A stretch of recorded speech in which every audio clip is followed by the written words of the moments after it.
Hello and a very warm welcome viewers. You're watching the Question Now show from the Parliament House complex, the show where we bring all the important unstart questions asked by the members of the upper house and the response given by the government. I'm KRITI MISHRA and joining me is my colleague Rajat. Thanks, Kriti. This is one show which gets you all the information about transaction in the Parliament and of course in the upper house, vis-a-vis questions that are asked by the members and replies given by the government. Well, Kriti, as we say in every episode, they are broadly speaking three categories of questions. The start ones, the unstart ones and also the short notice ones.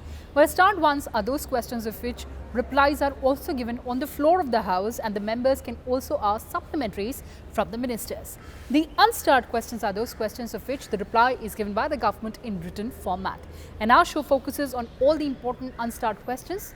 Well, the questions, those were asked by the members of the upper house during the 253rd session of the Rajya Sabha, which was just concluded. Well, how these questions are asked and how they are answered. Here is a small presentation. A member submits his or her questions at least 15 days before the office of Rajya Sabha chairman. The Rajya Sabha Secretariat chooses the questions to be answered through a draw of ballots. Separate ballots are held for starred and unstarred questions. The questions are scrutinized for admissibility under the current rules and precedents. Questions are disallowed if they are not in order. Advance copies of chosen questions are sent to ministry or departments concerned. The ministry concerns collect information to prepare the reply.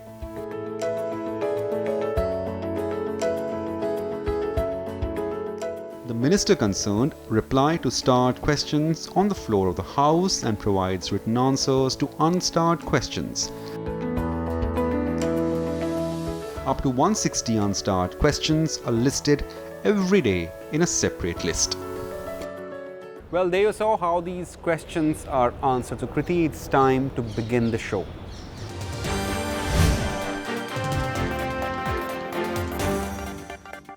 Well, the first question of this edition of the show that was asked by member Anand Sharma from Ministry of Steel. The member asked about the steel output across the country and if the output contracted during the lockdown period from March 2020 till November and December of 2020 and what steps has been taken by the government to address the same. While the Ministry of Steel has had several rounds of consultations with various stakeholders during the lockdown period for boosting the production of steel, and this response has been given by Steel Minister Dharmendra Pradhan. He goes on to say that Ministry of Steel also notified a nodal officer in the ministry to receive representations from the steel industry on issues arising out of lockdown for speedy redressal. Guidelines issued by the Ministry of Home Affairs from time to time have facilitated speedy resumption of steel production. The Ministry of Steel has also organized the following webinars with relevant stakeholders to enhance the overall demand for steel in the country. Oil and gas sector, 16 June 2020. Ispat IRDA, enhancing steel usage, 30th of June 2020. Housing and civil aviation sector, 18th August 2020. Domestically manufactured iron and steel products policy has also been suitably amended, wide notification dated 31st of December 2020 in order to align to its revised public procurement preference to Make in India Order 2017. The minimum value addition has been enhanced from 15% to 20% and the policy is now applicable to all procurement above Rs 5 lakh and includes EPC contracts among other changes. So that was the response of the government for boosting steel production during the lockdown period. Now let's move on to the next question and this one has been asked by member Jyotirudit Scindia and this question is to the Ministry of Petroleum and Natural Gas. And the member has asked the government about the steps that it has taken to maintain the strategic crude oil reserves. Well, reply to this query is given by Minister of Petroleum Dharmendra Pradhan. Well, as per the reply, Indian Strategic Petroleum Reserve Limited, that is ISPRL, a Government of India special purpose vehicle has established strategic petroleum reserves facilities with total capacity of 5.33 million metric tons at 3 locations, Visakhapatnam, Mangaluru and Padur. As per the consumption pattern of 2019-20, the total capacity is estimated to provide for about 9.5 days of crude oil requirement. In addition, the oil marketing companies in the country have storage facilities for crude oil and petroleum products for 64.5 days. Thus, the current total national capacity for storage of crude oil and petroleum products is 74 days.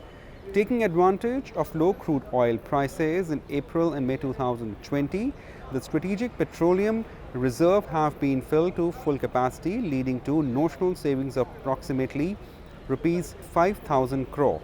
Under Phase 2 of Strategic Petroleum Reserve Program, the government has given in-principle approval in June 2018 for establishing 2 additional SPR facilities with total storage capacity of 6.5 million metric tons at 2 locations, Chandikhol in Odisha and Padur in Karnataka.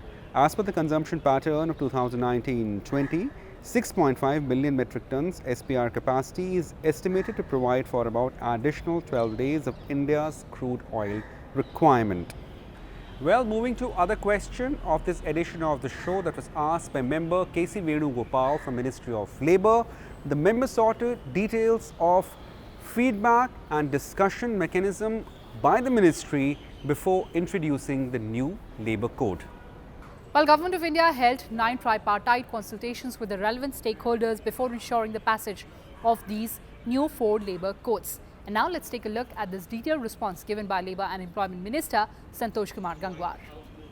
And he says that government undertook 9 tripartite consultations on 4 labour codes, which are Code on Wages, Industrial Relations Code and Occupational Safety, Health and Working Conditions Code, and also the Code on Social Security. It also invited all central trade unions, employees association and state governments. All these codes were also placed on the website for inviting comments from all stakeholders, including general public.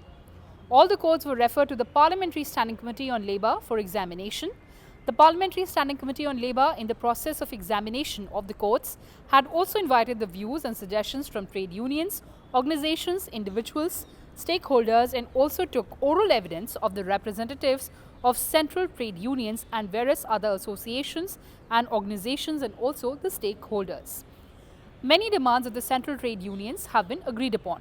Some of the major proposals which form the part of the bills have also been dropped after receipt of suggestions from the trade unions, and they are as under: restriction on entry of outsiders in trade unions as office bearers, option for members of Employees Provident Funds Organization, which is EPFO, to choose between Employees Pension Scheme and National Pension Scheme, option for statutory and compulsorily membership of Employees State Insurance Corporation, which is ESIC, or health insurance products available in the market, go slow as strike upper wage ceiling in the definition of worker.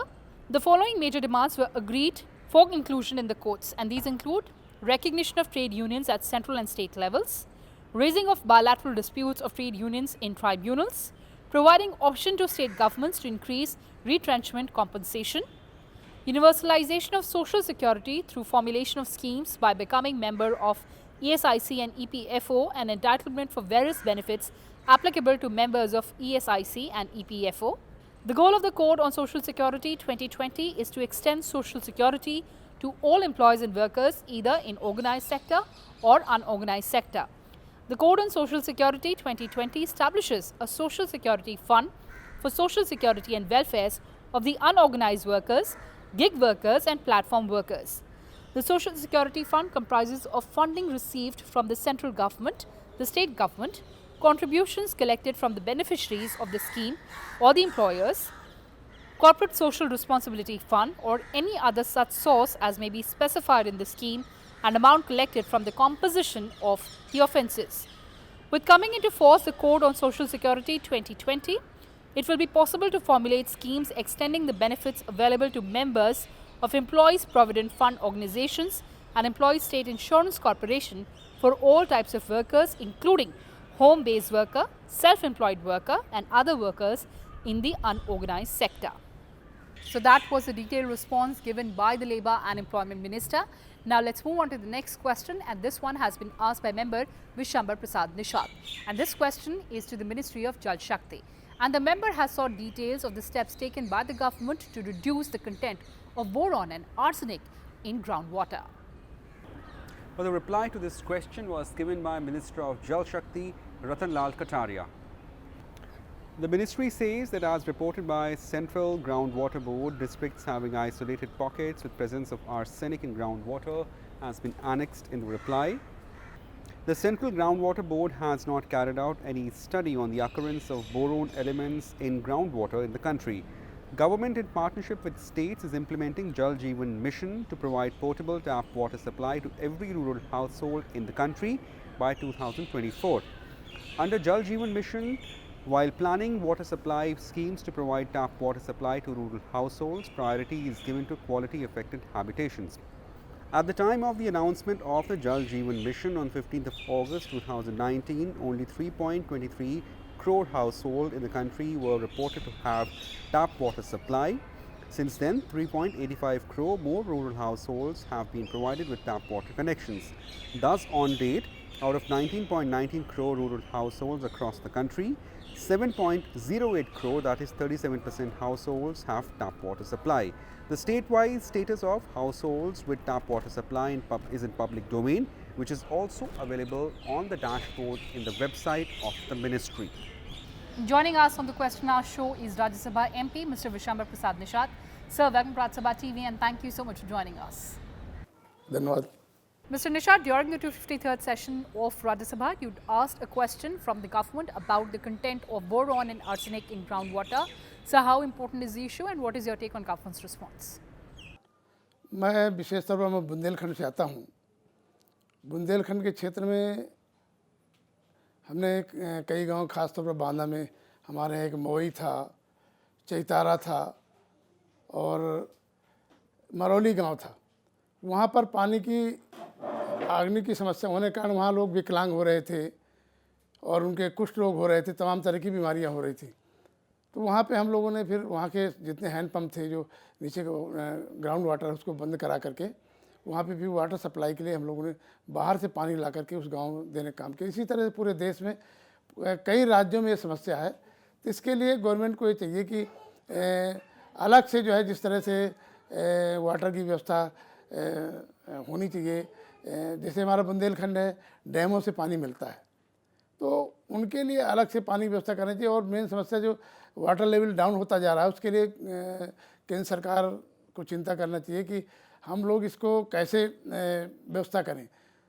क्योंकि जब हम नक्शा पास करते हैं कोई मकान का, तो उसमें जो है नक्शा पास होने के साथ साथ उसमें हार्वेस्टिंग टैंक बनाने की व्यवस्था होनी चाहिए कि जो रेन वाटर है उसको कलेक्ट किया जाना चाहिए, जिससे कि रेन वाटर से जो है तो पानी कलेक्ट होगा और खेत का पानी खेत में रोकने की व्यवस्था होगी तो वाटर लेवल हमारा ठीक होगा. तो जो आग्नि की संख्या मतलब मात्रा बढ़ रही है तो वो कम होगी धीरे धीरे.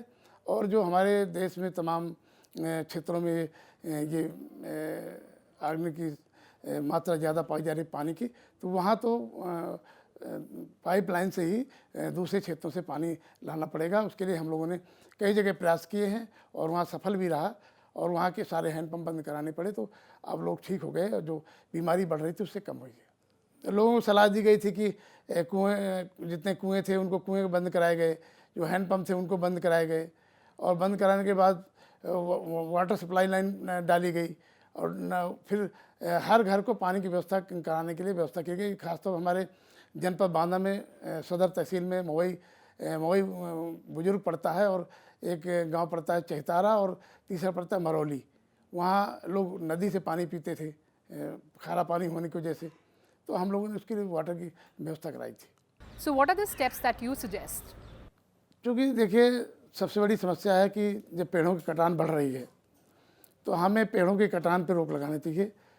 क्योंकि जब वन क्षेत्र कम होगा तो वर्षा कम होगी, तो वन क्षेत्र बढ़ाना चाहिए. पहले ये समस्या नहीं थी, वन क्षेत्र ज़्यादा था, धीरे धीरे आबादी बढ़ती गई, अब शहर बढ़ रहे हैं, खेत कम हो रहे हैं, गांव ख़त्म हो रहे हैं. अगर दिल्ली के आसपास देख लें तो यहाँ वही समस्या है. आगरा देखें ये समस्या है.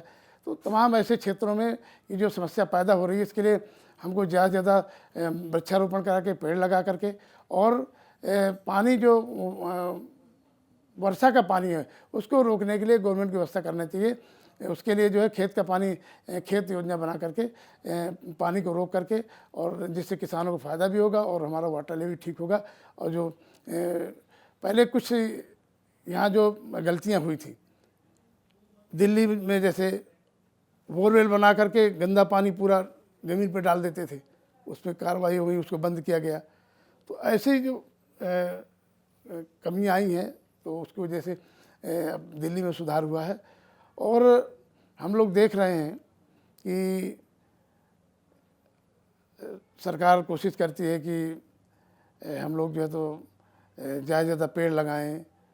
पेड़ तो लगते हैं, लेकिन उनकी देख रेख नहीं होती।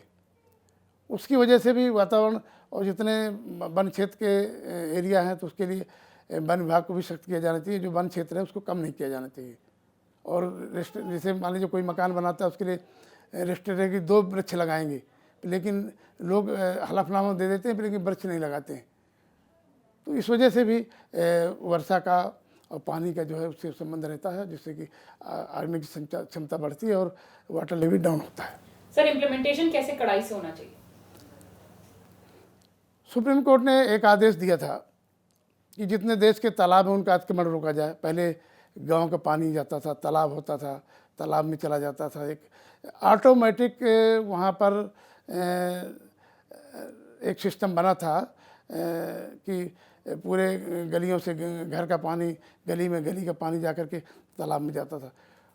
ख़ास तौर पर जो शहर विकसित हो गए, वहाँ तालाब बांट दिए गए, तालाबों में बस्तियाँ बस गईं, और उस वजह से जो है जो तालाब ख़त्म किए गए। तो इसके लिए केंद्र सरकार को जो सुप्रीम कोर्ट ने आदेश दिया था कि वो तालाब पुनर्जीवित किए जाने चाहिए, और जो तालाबों में अतिक्रमण हो गए हैं उसको केंद्र सरकार और प्रदेश सरकारें इसमें सख्ती से पालन करें, जिससे कि पानी स्टोर की व्यवस्था हो और जो हमारे पुराने तालाब थे वो पुनर्जीवित हो सकें। और कुएँ भी बंद हो गए, नहीं कुओं से भी हमारा अच्छा जो है रिचार्ज होता था, वाटर रिचार्ज होता था। तो यही इसके सुझाव। सर, चलते चलते लोगों के लिए क्या मैसेज है आपका? हम तो लोगों से ये कहते हैं कि आज हम लोग जो है, जो पानी हमारा बहुमूल्य है, आगे चल के वाटर युद्ध होगा। हमने तो पार्लियामेंट में जब बुंदेलखंड के बारे में हमने बात की थी, तो उसमें हमने कहा था कि देश की रक्षा के लिए हम लोग आर्मी रखते हैं। उसी तरह से हमको वाटर के लिए भी व्यवस्था करना चाहिए कि हमको पानी को सेव करके इसके लिए व्यवस्था करनी चाहिए, जिससे आगे आने वाले समय में हम लोगों को शुद्ध पानी, पेयजल मिल सके। तो इसकी भी व्यवस्था होनी चाहिए। All right, sir. Those are important suggestions that you're making. On that note, thank you so much for joining us and speaking to us. राज्य सभा टीवी को बहुत-बहुत धन्यवाद। Well, moving to next question of this edition of the show that was asked by member Rajmani Patel from Ministry of Labour and Employment. The member asked if Government of India is contemplating to have a comprehensive national policy on the migrant labourers given their distressing state during the lockdown. Well, in the response, the government has mentioned several steps that it has taken to allay the concerns of the migrant workers, and this response has been given by Labour and Employment Minister Santosh Kumar Gangwar. He goes on to say that in order to safeguard the interests of the migrant workers, the central government had enacted the Interstate Migrant Workmen Regulation of Employment and Conditions of Service Act 1979. This act has now been subsumed in the Occupational Safety, Health and Working Conditions Code 2020. The above mentioned code, commonly known as OSH code, provides for decent working conditions, minimum wages, grievances, redressal mechanism, protection from abuse and exploitation, enhancement of the skills and social security to all category of organized and unorganized workers, including the migrant workers. The code is applicable to every establishment in which 10 or more interstate migrant workers are employed or were employed on any day of the preceding 12 months. To boost employment and livelihood opportunities for migrant workers returning to villages in the wake of COVID-19 outbreak, Government of India launched Garib Kalyan Rozgar Abhiyan. This Abhiyan involves intensified and focused implementation of 25 target-driven works to provide employment and create infrastructure in the rural areas of 116 districts of 6 states with a resource envelope of 50,000 crore rupees. With a total expenditure of 39,293 crore, the Abhiyan has already generated 50 crore 78 lakh 68,671 man days employment. And now let's move on to the last question of this edition of the Question Hour show, and this one has been asked by member Sanjay Singh. And this question is to the Ministry of Housing and Urban Affairs. And the member has sought details about the benefits that have been extended to the marginalized sections of the society through various schemes. Well, Kriti, the reply to this query was given by Minister of Urban Affairs and Housing Hardeep Singh Puri. In the reply, the ministry says that Government of India launched Smart Cities mission on 25th of June 2015 for development of 100 cities with smart cities. Selection of 100 smart cities has been completed through 4 rounds of selection from January 2016 to June 2018. A total of 5,151 projects worth rupees 2,05,018 crore were proposed by 100 smart cities as part of the smart cities proposals that are under various stages of implementation. The smart cities are expected to complete their projects within 5 years from the date of selection. As on 22nd January 2021, 5,416 projects worth rupees 1,76,908 crore have been tendered, out of which 4,628 projects worth rupees 1,41,600 crore are under implementation or are completed. The central government has released 22,822 crore as central share to 100 smart cities, out of which 18,403 crore has been utilized by smart cities. Under Smart City Mission, the focus is on sustainable and inclusive development. The purpose of mission is to drive economic growth and improve quality of life of people by enabling local area development and harnessing technology. Smart City Mission has adopted 2-pronged strategy: area-based development and pan-city development.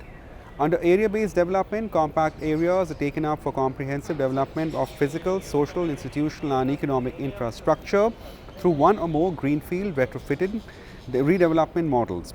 Pan-city development envisages application of smart solutions in a city-wide manner, including components such as, but not limited to, integrated command and control centers, smart solutions for waste management, parking, clean environment, flood management, governance and improvement in citizen services.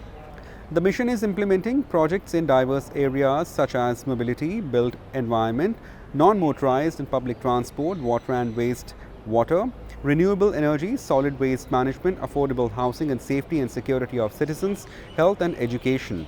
Comprehensive development through a combination of area-based and pan-city approaches will improve quality of life, create employment and enhance income for all, especially the most marginalized and low-income groups in cities and urban areas.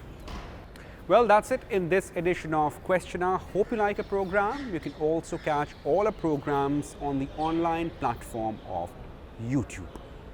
Take care, stay safe and goodbye.